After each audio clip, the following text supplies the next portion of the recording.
요나서를 지금 보고 있는데 지난주에 하나님의 부르심과 요나의 불순종에 대해서 생각을 해보았습니다. 이제 오늘은 2장을 중심으로 해서 하나님의 징계와 요나의 회개에 대해서 함께 생각을 해보려고 합니다. 우리 찬양대에서 말씀을 조차 말씀에 맞는 그러한 찬양을 일부러 준비하신 것 같은데 대단히 감사합니다. 더 열심히 하나님께 큰 영광을 돌리실 수 있도록 여러분들이 기도 많이 해주시기를 부탁을 드리겠습니다. 우리가 하나님의 징계라고 하는 부분에 대해서 생각을 할 때 가장 먼저 생각을 해야 하는 것은 하나님께서 왜 징계하시느냐라고 하는 것입니다. 즉 징계의 목적이 무엇인가 하는 것을 우리가 알아야 하는데요. 그렇게 볼 때에 이 하나님의 징계를 단순히 인과의 법칙으로만 이해를 해서는 안 될 것입니다. 인과의 법칙이라고 하는 것은 원인이 있으면 반드시 그 결과가 있게 마련이다 라고 하는 것인데요. 예를 들어서 우리가 집을 좀 허술하게 지었다라고 하면 그 결과로서 쉽게 붕괴가 되어지는 결과를 맞이하게 될 것입니다. 공부를 안 했다 그러면 성적이 안 좋을 것이죠. 요즘 우스갯소리로 젊어서 아내에게 잘하지 않았다 그러면 늙어서 밥 얻어먹기 힘든 거죠. 아이를 아주 어렸을 때부터 응석바지로만 계속 키웠다라고 하면 그 아이가 자라서 40이 되고 50이 되었음에도 불구하고 여전히 부모의 품속에 있는 마마보이와 같은 그러한 이제 사람이 될 것이죠.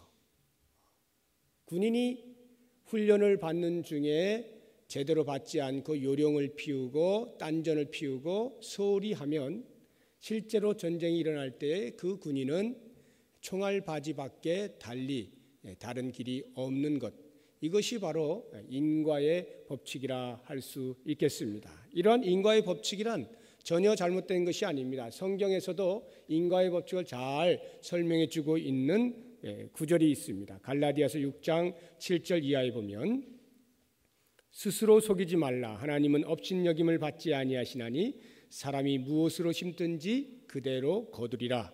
자기의 육체를 위하여 심는 자는 육체로부터 썩어질 것을 거두고 성령을 위하여 심는 자는 성령으로부터 영생을 거두리라. 그래서 이 심는 대로 거둔다는 인과의 법칙은 자연의 법칙일 뿐만 아니라 인간 사회에서도 적용되는 것이고 우리의 영적인 세계에서도 통하는 법칙임이 틀림이 없습니다. 그러나 그렇다고 할지라도 이 하나님의 징계의 부분에 있어서 동일하게 인과의 법칙으로만 이해를 해서는 안 돼요. 이 법칙에 따르면 이렇게 되는 거죠. 죄를 지었기 때문에 그 죄에 대한 대가를 받는 것이다. 하나님께 불순종하였기 때문에 그 불순종함에 대한 대가로 하나님의 징계를 받는 것이다. 이렇게 생각이 되어지는 것인데 이것이 틀린 것은 아닌데 이것으로 하나님의 징계를 마무리해서는 안 된다는 거예요. 이야기를 종결시켜서는 안 된다라고 하는 것입니다. 다시 말씀드리면 하나님의 징계는 인간에게 고난을 주는 것 그 자체를 목적으로 삼고 그 목적을 달성하는 것이 아니다라고 하는 거예요. 하나님께서 인간을 징계하실 때에는 잘못한 것에 대한 대가로서만이 아니라 그것을 통하여 그 후에 얻을 결과를 목적하며 징계하신다는 거예요. 이렇게 하나님의 징계의 목적을 정확히 알게 될 때 때로 우리가 혹 실수하여 하나님의 징계를 받게 될지라도 그 징계에 대한 바른 태도를 가질 수가 있게 되는 것입니다. 그렇다고 하면 하나님의 징계의 목적이 과연 무엇입니까? 요나에게 주신 하나님의 징계의 목적은 무엇입니까? 그것은 하나님의 마음을 이해하지 못하였던 미련한 마음을 깨닫게 하시기 위함이었습니다. 하나님의 뜻을 분별하지 못하는 영적인 혼란을 쫓아내기 위함이었습니다. 하나님께 순종하지 않는 영적인 불순물들을 제거하고 순수하고 거룩한 자리에 회복되도록 하기 위함이었습니다. 하나님의 징계는 이와 같은 힘이 있는 것입니다. 잠언 22장 15절에 보시면 아이의 마음에는 미련한 것이 얽혔으나 징계하는 채찍이 이를 멀리 쫓아내리라 말씀하고 있습니다. 우리의 마음 가운데 미련하여서 하나님의 뜻을 다 헤아리지 못하는 것들이 하나님의 징계를 통하여 하나씩 이해가 되어지고 제자리를 잡아가고 질서 있게 되어져서 요나에게 해당된다면 요나는 하나님의 맡기신 사명을 저버리고 도망갔을 때 그 징계를 통하여 다시 사명의 자리로 돌아올 수 있게 되었다는 것입니다. 이러한 하나님의 징계의 목적을 성경 전체로 좀 더 확대하여서 이해해 본다면 그것은 자녀다움이다라고 말을 할 수가 있겠습니다. 히브리서 기자는 잠언 3장 11절 12절의 말씀을 인용하면서 자신이 거기에 덧붙여서 이렇게 말씀을 해놓았습니다. 우리 같이 한번 찾아보겠습니다. 히브리서 12장 5절 이하입니다. 히브리서 12장 5절 신약성경 367쪽입니다.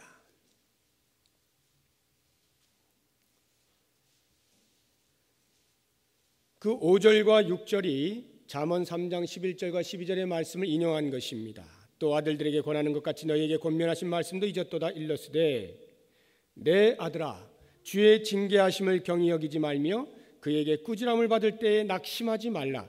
주께서 그 사랑하시는 자를 징계하시고 그가 받아들이시는 아들마다 채찍질하심이라 하였으니 너희가 참음은 징계를 받기 위함이라.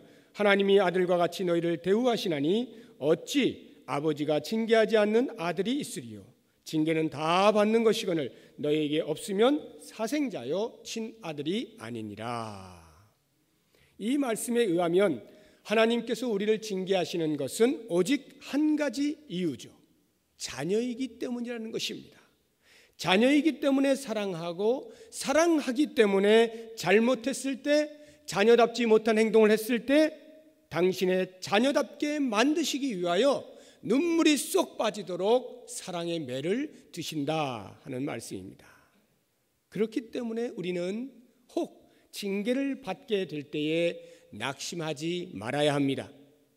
오히려 우리 안에 있는 미련함과 안일함과 게으름과 하나님의 뜻을 거역하고자 하는 죄악됨을 쫓아내고 하나님의 뜻을 분별하여 실행할 수 있는 기회로 삼을 수 있어야 합니다.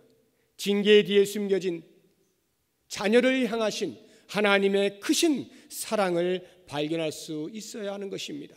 그래서 예수님께서는 사도 요한의 입을 빌어서 라오디게아 교회에게 이렇게 권면하시는 것입니다. 계시록 3장 19절에 보면 물은 내가 사랑하는 자를 책망하여 징계하노니 그러므로 내가 열심을 내라 회개하라. 징계라고 하는 것은 우리를 자녀답게 만드시기 위한 하나님의 변장된 사랑이요 축복인 것을 꼭 기억하시기 바랍니다. 이제 다음으로 생각해 봐야 할 것은 하나님의 징계가 어디까지이냐라고 하는 것입니다. 언제까지 하나님이 징계하시는가라고 할 때 그것은 우리가 고쳐질 때까지입니다. 하나님께서 하나님의 자녀로서의 모습에 걸맞은 삶이 될 때까지 우리를 계속하여 징계하신다는 거예요. 하나님의 고집은 인간의 저항이나 버팀과는 비교가 되지 않습니다. 인간이 그 하나님의 자녀다운 삶을 위한 만들어 가시는 과정에 도전을 하거나 거역을 하거나 반항을 하고 버티면 버틸수록 징계의 강도만 더 높아질 뿐 하나님의 고집을 꺾을 수는 없는 것입니다. 우리를 잘되게 하시고 하나님의 사람으로 빚어가시는 그 거룩한 열정을 막을 수 있는 것은 아무것도 없는 것입니다. 본문 2절 이하에 나오는 요나의 기도를 보시면 요나가 어느 정도의 고통 가운데 있었는가 하는 것을 짐작할 수가 있습니다. 2절을 보시면 내가 스올의 뱃속에서 부르짖었다라고 나옵니다. 여기 스올이라고 하는 곳은 죽은 자들이 들어가는 곳입니다. 무덤, 성경에서는 음부라고도 표현하고 지옥이라고도 표현을 하죠. 요나가 받은 고통이 얼마나 심했으면 스올에 있는 것으로 이렇게 표현을 했겠습니까? 3절을 보십시오. 주께서 나를 깊음 속 바다 가운데 던지셨으므로 큰 물이 나를 둘렀고 주의 파도와 큰 물결이 다 내 위에 넘쳤나이다. 물속에 빠져서 그 깊은 바다 속에 들어가 얼마나 많은 고통 가운데 있었는지를 말해주고 있습니다. 5절도 마찬가지입니다. 물이 나를 영혼까지 둘러싸우며 깊음이 나를 에워싸고 바다 풀이 내 머리를 감쌌나이다. 6절을 보십시오. 내가 산의 뿌리까지 내려갔사오며 땅이 그 빗장으로 나를 오래도록 막았사오나. 가장 힘든 자리, 가장 밑바닥까지 내려갔다라고 하는 것입니다. 7절 보십시오.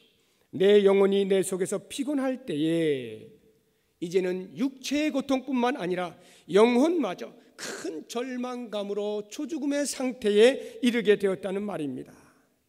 이러한 표현들을 보면 이것들은 어느 정도 견딜 만한 고통 중에 나올 수 있는 표현들이 아닌 것을 금방 알 수가 있습니다. 극심한 고통과 더 이상의 살 소망이 끊어지는 그러한 최악의 상황을 경험하게 될 때에 터져나오는 신음의 소리들인 것입니다. 요나에게 임한 이런 큰 고난을 보면서 저는 두 가지 면으로 이해를 해보았습니다. 하나는 사명을 저버린 그 요나의 불순종이 그만큼 큰 죄악이었구나 라고 하는 것입니다. 이렇게 엄청난 고통과 고난의 자리에 있는 것을 보니 하나님께 불순종한 그 내용이 사명을 저버리고 자기의 뜻대로 도망가려고 했던 그것이 얼마만큼 큰 죄악이었느냐라고 하는 것, 그 한 가지를 알 수가 있었고, 또 다른 한 면으로는 이런 것입니다. 요나가 징계를 받을 때에 바다에 빠지게 되었을 때에 금방 항복하지 않았다라고 하는 것이죠. 계속해서 버티다가 점점 더 깊은 바다의 끝자락까지 가게 되면서 더 이상 헤어나올 수 없는 고통 중에 신음하며 하나님께 기도할 때 비로소 물고기를 준비하여서 그 입속에 담고 살려주신 것이 아닌가. 즉 회개하지 아니하는 요나에게 점점 더 그가 하나님께로 돌아올 때까지 강도를 높여서 징계하신 모습으로 볼 수도 있다는 것입니다. 무엇이 되었든지 우리가 알아야 할 중요한 사실은 하나님께서 우리를 하나님의 사람으로 빚어가시고 하나님의 일을 하게 하시는 그 자녀다움을 위해서는 결코 중도에 포기하시는 일이 없다는 거예요. 하나님의 그 거룩한 열정은 그 어떠한 것도 그 누구도 막아설 수 없다는 것입니다. 그러니까 하나님께서 마음을 먹고 자기 자녀를 교육하시기로 작정을 하시고 징계를 하실 때에는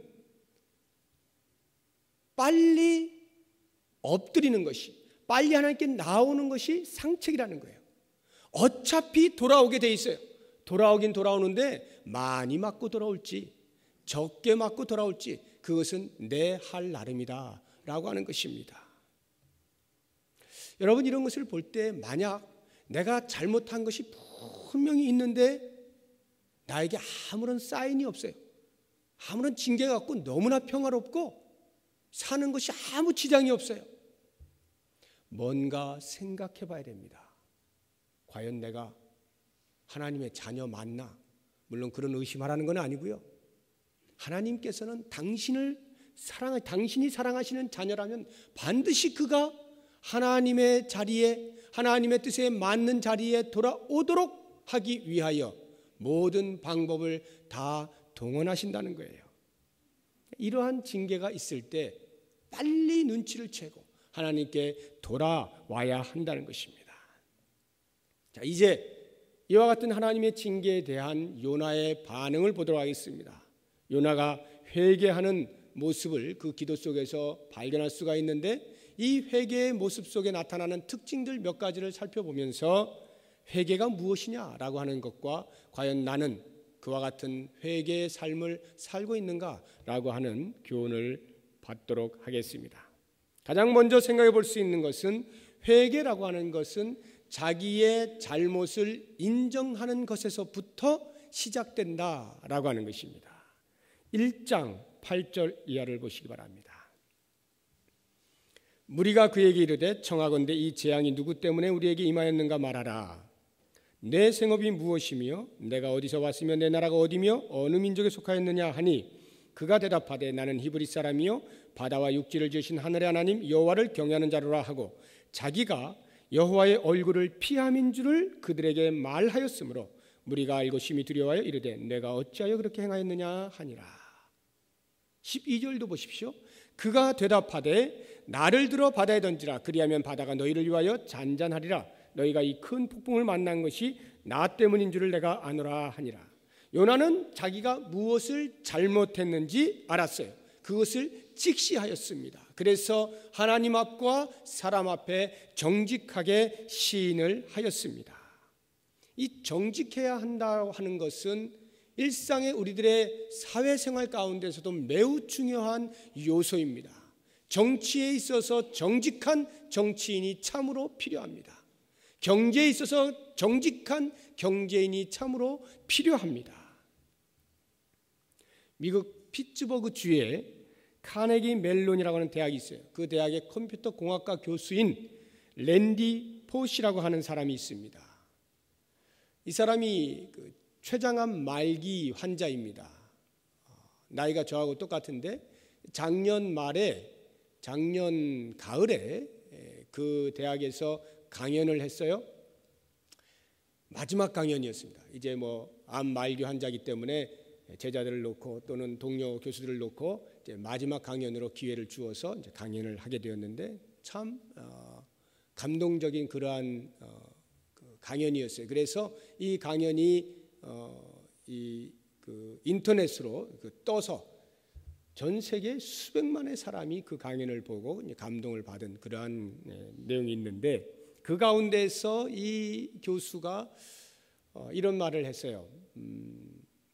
나에게 있어서 세상에서 가장 중요한 세 단어를 꼽아라 라고 하면 이것을 말하겠다 하고 말한 것이 to be honest입니다. to be honest, 정직하라 이런 말이에요.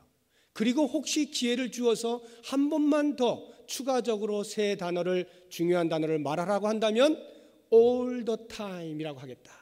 언제나 항상 정직하라. 이것이 가장 소중한 단어라고 말을 합니다. 그가 이렇게 말을 한 데에는 그가 당한 그 삶, 말할 수 없는 고통, 이해할 수 없는 삶, 그것을 그대로 받아들이기 위해서 그리고 그러한 삶에 의연하게 대처하기 위해서 그러한 모든 것들에 대해 왜 나에게 이런 일이 주어졌을까가 아닌 그 자체를 정직하게 바라보는 그 태도를 위하여 그는 이 단어야말로 가장 소중한 것임을 알게 된 것입니다. 그렇다고 한다면 여러분, 하물며 하나님 앞에 바른 삶을 살지 못함으로 징계를 받아서 그 징계 자리에 서 있는 사람이 만약 이 to be honest all the time이라고 하는 말을 무시하거나 외면한다면 어떻게 되겠습니까? 일상의 삶에서도 중요한 이 단어가, 항상 정직해야 하는 이 단어가 하나님 앞에 징계를 받으면서도 정직한 모습을 보이지 아니한다면, 정직하게 자신의 잘못을 시인하지 않는다면 이 얼마나 우스꽝스러운 말이 되겠습니까?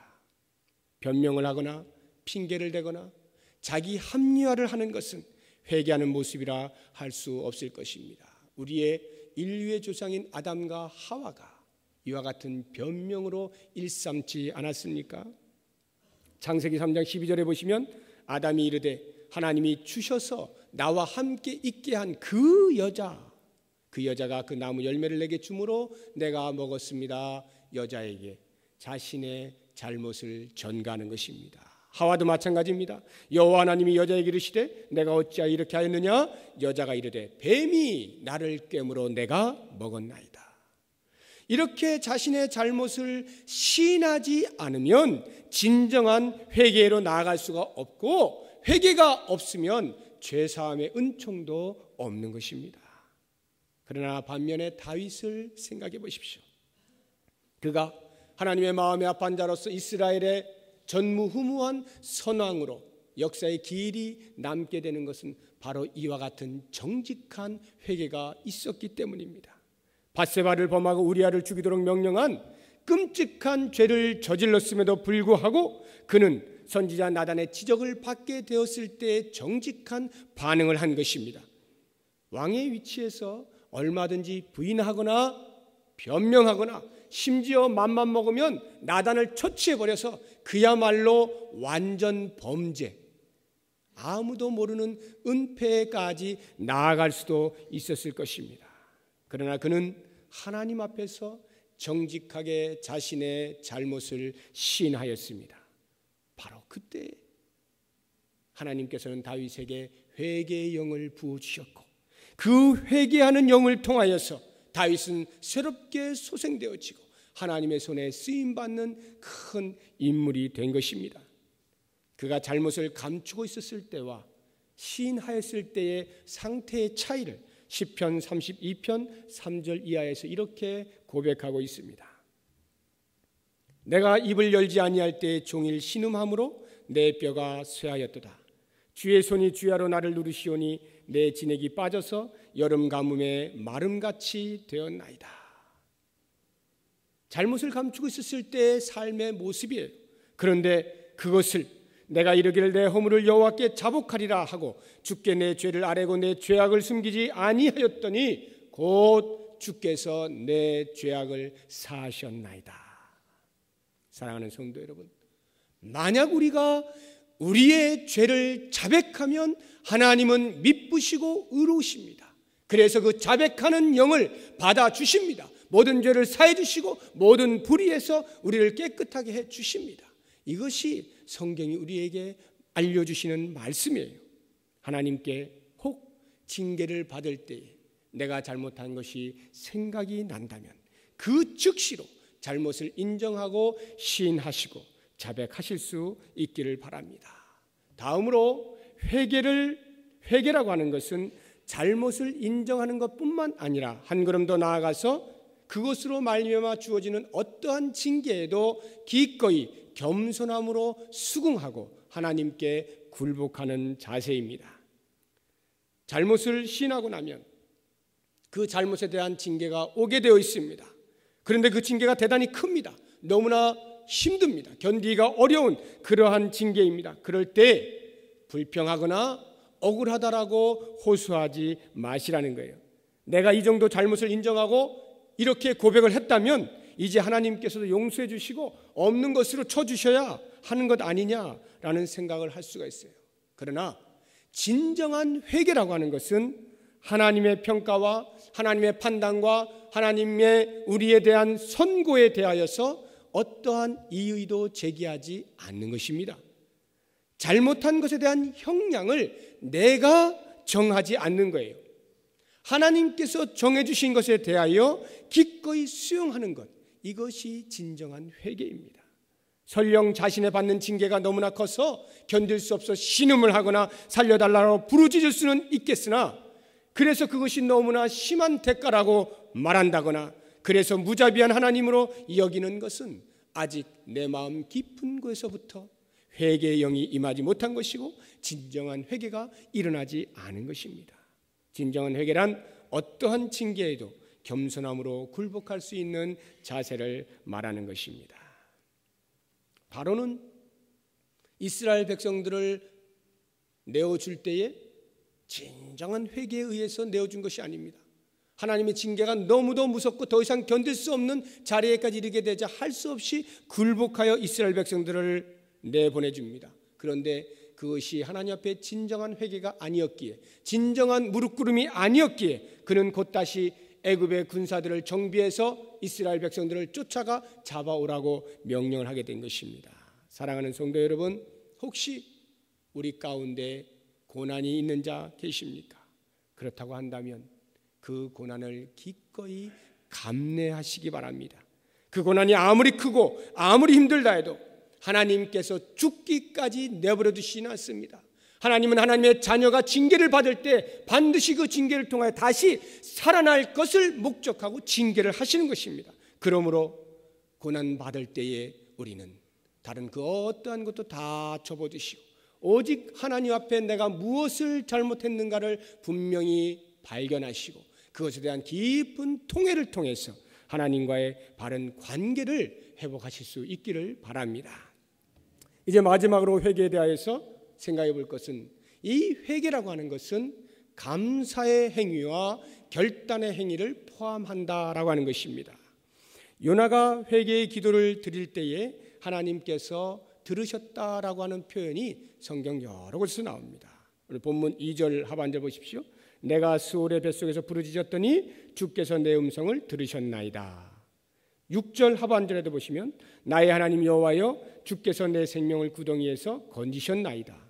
7절 하반절에도 내 기도가 주께 이르러 싸우며 주의 성전에 미쳤나이다. 이렇게 간절한 회개의 기도, 신음하는 기도를 들으신 하나님께 대하여 요나는 말할 수 없는 감사와 감격이 있었습니다. 9절을 보십시오. 나는 감사하는 목소리로 주께 제사를 드리며. 깊은 회개의 기도 후에는 반드시 터져나오는 감사가 있게 마련입니다. 왜냐하면 도저히 용서받을 수 없을 것만 같은 그와 같은 죄악을 용서받게 된 것에 대한 확신이 들 때에 감사와 감격은 너무나 자연스러운 결과인 것입니다. 이 사실에 대해서는 이미 여러분들이 많은 경험을 하셨을 것이고 지금도 경험하고 계실 것입니다. 하나님 앞에 무릎을 꿇고 나의 잘못을 간절히 회개할 때 그 끝자락을 보면 반드시 하나님께서 이 속에서 터져나오는 회개했을 때 주시는 용서로 말미암는 감사와 감격이 있게 하지 않습니까? 요나는 이 감사가 곧 예배로 이어지는 삶이었습니다. 나는 감사하는 목소리로 주께 제사를 드리며. 이 말씀은 하나님의 베푸신 은혜를 기리는 제사 행위를 하겠다라고 하는 것입니다. 지금 물론 이것은 요나가 기도를 하는 것입니다. 아직 하고 있는 행위는 아니에요.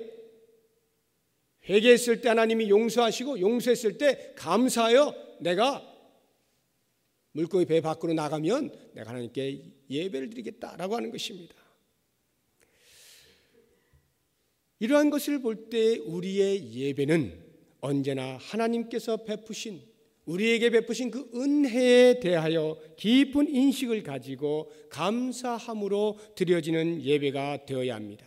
우리의 죄를 사해 주시고 우리를 구원해 주신 은혜가 너무도 놀라워서 감사와 감격으로 차오르는 그러한 예배를 드릴 수 있어야 하는 것입니다. 여러분 한번 상상을 해보십시오.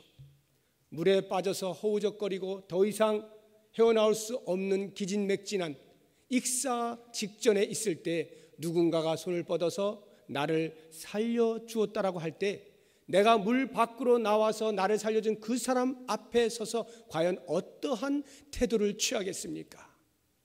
그냥 무덤덤하게 그렇게 서 있겠습니까? 아니면 거드름을 피우면서 앉아 있겠습니까? 누가 일러주지 아니하여도 그 사람 앞에 선 나의 태도는 너무나 자연스럽게 감사와 감격으로 감사합니다 터져 나올 수밖에 없는 것입니다. 하나님께서 우리들을 영벌에서 영생으로 옮겨주신 이 놀라운 구원의 은총을 베푸신 것을 내 속에서 생각할 때에 우리가 주 앞에 나와 예배할 때는 그와 같은 감사와 감격으로 예배를 드릴 수 있어야 하는 것입니다. 뿐만 아니라 우리의 일상의 삶 가운데서 하나님께서 우리의 잘못으로 말미암아 징계를 하셨을 때 눈물로 기도하며 애통해야 할 때 하나님이 용서해 주실 때 그 용서함을 받은 자의 기쁨과 감사의 마음이 우리의 예배 가운데 있어야 하는 것입니다. 제가 이 말씀을 준비하면서 하나님 오늘 제가 주 앞에 예배할 때 과연 어떠한 마음으로 나갑니까? 혼자 묵상을 해보았어요.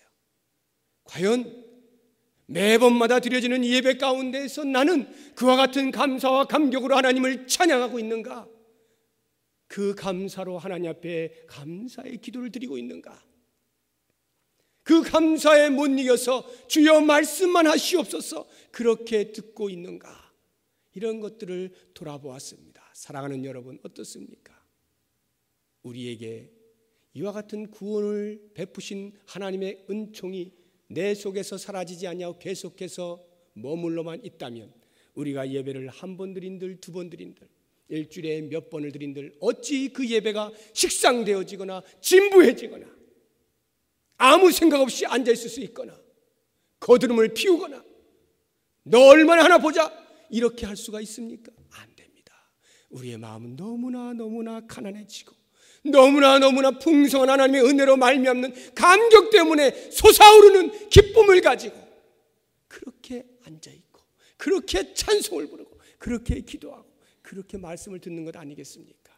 우리 동북교회 여러분, 우리의 삶 가운데 우리를 간섭하시는 하나님의 그 놀라운 은혜, 그 은혜들을 깊이 생각하시고 우리가 예배하러 나올 때마다 그 예배가 어떤 모습이 되었든지 나를 향하신 하나님의 놀라운 은총을 기억하시면서 감사와 감격으로 이 속에서부터 터져나오는 그러한 기쁨의 예배, 영광의 예배를 드릴 수 있기를 바랍니다. 이제 마지막으로 이 회개가 포함하고 있는 결단에 대해서 생각을 해보겠습니다. 나의 서원을 주께 갚겠나이다 라고 하는 요나의 기도를 잘 보시기 바랍니다. 이 말 속에 그의 삶의 결단을 엿볼 수가 있어요. 요나가 과연 서원한 것이 무엇이었겠습니까? 그가 말할 수 없는 고통 가운데서 더 이상 견디지 못하여 신음하며 주 앞에 기도를 합니다. 주님, 저 좀 살려주십시오. 저 한 번만 살려주시면 제가 이러이러한 인생을 살겠습니다. 하나님, 제가 불순종하여서 이렇게 징계를 받게 되었는데 한 번만 용서해 주시고 살려주시면 이제 어디를 가라 해도 제가 다 가겠습니다. 니느웨 아니라 어디를 가라 해도 다 가겠습니다. 한 번만 살려주십시오. 제가 꼭 하나님의 말씀대로 살겠습니다. 이런 서원을 하지 않았겠어요?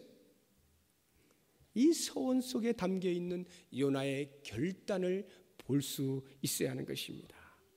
회개라고 하는 것은 단순한 뉘우침이나 후회가 아닌 거예요.